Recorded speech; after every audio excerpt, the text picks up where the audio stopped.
Ciao, bentornato nel canale Automotive Centris. Halo geng, gimana kabar kalian semua nih? Semoga kalian selalu dalam keadaan sehat dan selalu di dalam lindungan Tuhan Yang Maha Esa, Allah Subhanahu wa Ta'ala.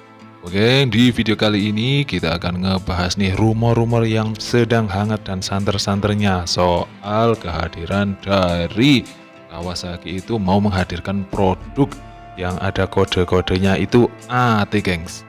Tapi seperti biasa geng, sebelum video ini dimulai kalian bisa banget tuh gas brutal dulu tombol like sama subscribe-nya. Dan kalian juga bisa player-player di kolom komentar, penuhin tuh kolom komentarku. Oke geng, kalau udah yuk langsung aja tanpa banyak war ngangeng, langsung aja yuk kita masuk ke videonya.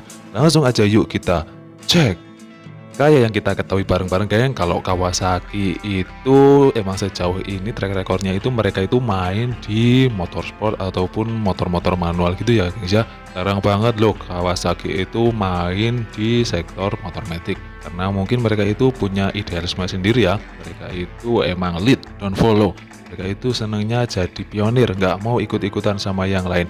Jadi makanya walaupun pasar metik itu kolamnya gede banget di Indonesia, mereka itu kayaknya emang nggak mau ataupun belum tertarik mungkin ya guys ya untuk masuk ke segmen pasar metik di Indonesia geng.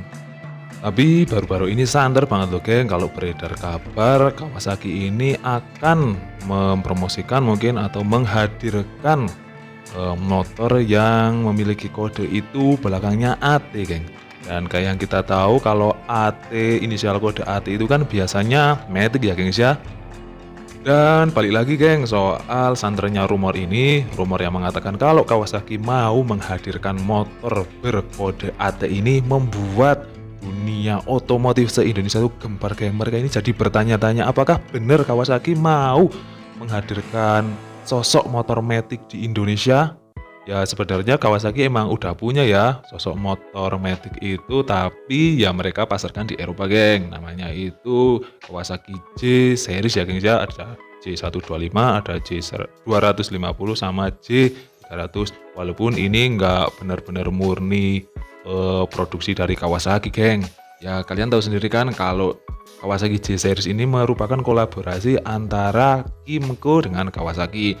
Di si Kymco itu mengkracik soal mesin-mesinnya geng, mesin sama kelistrikan mungkin ya. Terus Kawasaki ini yang mengeksekusi soal tampilan dari Kawasaki J125 ini geng. Ya untuk sekedar mengingatkan kalian soal Kawasaki J125 yang bisa aja kali mungkin kalau J series ini dihadirkan di Indonesia. Kita spill sedikit yuk soal tampilan dari Kawasaki J125 ini.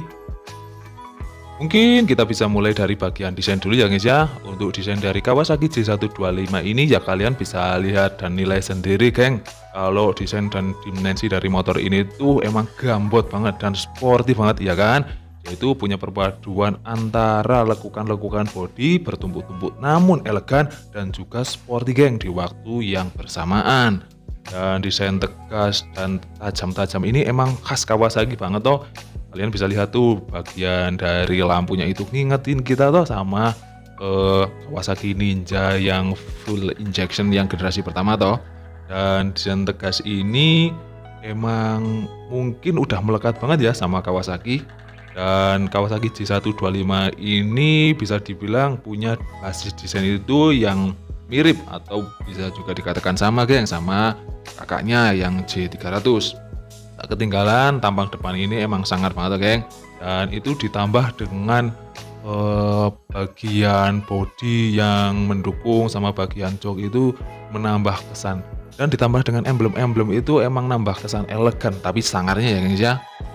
Gak cuma sampai di situ tok geng. Jadi kenyamanan ini juga ditambah dengan letak setang itu yang lebih tinggi daripada jok. Jadi memungkinkan pengendara ini memiliki posisi riding yang tegap gitu geng. Jadi nggak terlalu membungkuk dan ya mestinya berakibat pada kenyamanan ya, nggak gampang capek gitu. Selanjutnya kenyamanan yang kedua itu terletak sama bagian joknya nih geng. Lihat joknya sendiri udah mewah terus bertumbuk gitu ya, mirip NMAX ataupun PCX gitu lah geng, yang emang menyajikan kenyamanan untuk pengendara sama boncengersnya geng. Jadi tuh lihat tampilannya juga ditambah dengan jahitan-jahitan gitu menambah kesan elegan dan mewahnya itu geng. Dan ditambah ini mesti joknya itu empuk dan mesti juga menunjang kenyamanan dari pengendara dan boncengannya geng. Kalau misal mereka itu melakukan perjalanan yang mungkin bisa dikatakan lama ataupun perjalanan jauh gitu geng. Kenyamanan dan keunggulan lain yang ditawarkan tentu aja datang dari bagasinya geng. Nih lihat tampilan dari bagasinya gede banget tuh, bisa nyimpen dosa-dosamu kayak ini geng. Helm pun masuk, terus ditambah tuh ada hidroliknya menambah kesan mewah dari motor ini geng tentu aja geng. Sumpah geng, ini motor bener-bener cakep loh. Kalau sampai dibawa ke Indonesia ya buat NMAX sama PCX ketar-ketir mesti ini. Tapi sayangnya untuk perlampuan bagian depan masih menggunakan bola biasa ya geng kan. Tapi untuk stop lampnya udah full LED kok. Lanjut ke fitur selanjutnya, ada USB charge 12 volt soketnya. Jadi kalau misal nih gadget kamu udah mau habis baterainya, tinggal colok aja ya. Ini emang fitur yang umum buat masyarakat sekarang ya guys ya. Selanjutnya ada lagi itu geng, nih hooknya buat cantelan. Walaupun tampilannya mewah gini, motor ini nggak ninggalin kodratnya geng, sebagai motor matic yang emang biasa dibuat bawa-bawa barang belanjaan gitu. Nih udah dilengkapi dengan hook yang bisa digeser ataupun diputar sehingga nggak nongol gitu geng. Dan selanjutnya ini tampilan bodi bagian belakang, dan bagian depan. Untuk tampilan kokpitnya kayak gini geng. Bagian stangnya tertutup cover ya geng ya, ditutup dengan cover berkelir logam-logam gitu geng. Dan untuk panel instrumennya ada digital sama analognya mengempit yang digital di bagian tengah gitu geng. Tampilan analognya kayak gini bunder-bunder gitu. Dan untuk tampilan digitalnya yang kotak itu ya geng ya. Selanjutnya masih menggunakan anak kunci biasa geng, belum keyless. Dan motor ini juga udah dilengkapi dengan hazard ya gengs ya. Selanjutnya untuk dimensi dari motor ini sendiri sebagai berikut ya gengs ya. Memiliki panjang itu 2235 mm, untuk lebarnya 775 mm, serta tingginya itu 1260 mm, untuk ground clearance-nya 145 mm, dan wheelbase-nya itu 1555 mm. Dan kalau dilihat dimensinya itu malah lebih besar loh kan daripada NMAX ataupun PCX. Oke, sekarang kita masuk ke area mesin. Untuk mesinnya sendiri, motor ini mengusung 1 silinder 125 cc SOHC 4 katup berbandingin cairan. Untuk tenaga maksimalnya ada 12,82 dk pada putaran 8.500 rpm serta torsi maksimalnya itu 10,9 pada putaran 7.750 rpm. Untuk suspensinya sendiri, yang depan itu telescopic fork berdiameter 37 mm, yang belakang itu twin shock ya guys ya, dengan 5 tingkat penyetelan.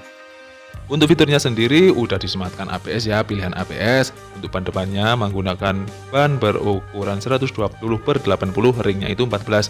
Kalau yang belakang 150/70, ringnya 13 geng. Jadi gimana geng? Kira-kira kalau motor ini bener masuk ke Indonesia, apakah bisa mengalahkan PCX dan NMAX? Tapi kalau masuk ke Indonesia ya harganya mungkin nggak begitu worth it ya guys ya. Dan kembali lagi ke masalahnya geng, apakah benar Kawasaki akan menghadirkan motor yang berkode AT ini, motor matic ini, apakah mau dimasukkan ke Indonesia? Apakah akhirnya Kawasaki ini tergoyah juga melihat besarnya pasar matic di Indonesia, atau mungkin Kawasaki mau melakukan gebrakannya dengan menghadirkan motor yang nggak kita duga-duga geng? Nah, jadi yang unik di sini geng, jadi kode AT itu nggak melulu soal motor matic geng. Seperti yang terjadi pada Honda IM ini, mereka ini juga punya kode AT, yang ternyata kan Honda IM ini sebuah motor listrik geng. Jadi apakah mungkin Kawasaki mau menghadirkan motor listrik di Indonesia? Atau mungkin motor hybrid? Nah, bisa aja tuh geng, itu terjadi. Kalau menurut kalian gimana geng? Jadi beberapa tahun lalu, kalau nggak salah 2 tahun lalu loh geng, kayaknya Kawasaki itu emang pernah menampilkan ya prototipe motor itu geng, Ninja, kayak Ninja H2 gitu ataupun Ninja yang Z250. Jadi bedanya itu penampakan dari kedua motor ini itu yang salah satu itu nggak pakai knalpot itu geng. Jadi bodinya pun agak sedikit beda. Apakah ini mengindikasikan kalau Kawasaki ini sedang mengembangkan dan mempersiapkan akan rilis dari Ninja listrik ataupun hybrid mungkin?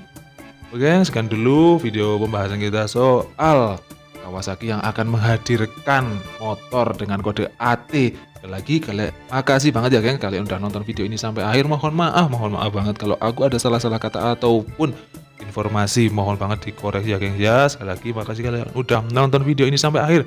Sampai ketemu lagi di video selanjutnya.